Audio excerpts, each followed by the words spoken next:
Saviez-vous qu'il existe un lien entre les nazis et nos chers marchés de Noël? Mais avant d'en arriver là, un petit récap historique. Tout commence au Moyen-Âge, dans le Saint-Empire romain germanique, plus précisément en Autriche. C'est à Vienne, en 1294, qu'on trouve les plus anciennes traces d'un marché de Noël, mais rapidement, ces foires vont se multiplier dans le monde germanophone. C'est pendant la révolution industrielle que ces marchés vont véritablement se multiplier, les classes populaires commencent à les fréquenter, et en réaction, les élites décident de reléguer ces marchés de Noël en périphérie des villes. C'est dans les années 30 que les marchés de Noël reviennent en force.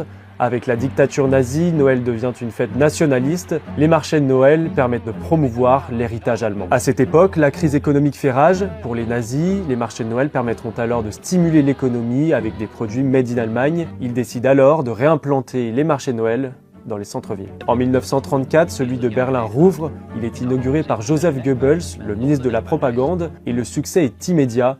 1,5 million de personnes visitent le marché de Noël cette année-là. Mais ces foires survivent à la chute du régime nazi. Avec le boom économique des années 60-70, elles vont même gagner en popularité. Depuis 40 ans, le concept s'est exporté dans le monde entier. La France est le deuxième pays avec le plus de marchés de Noël.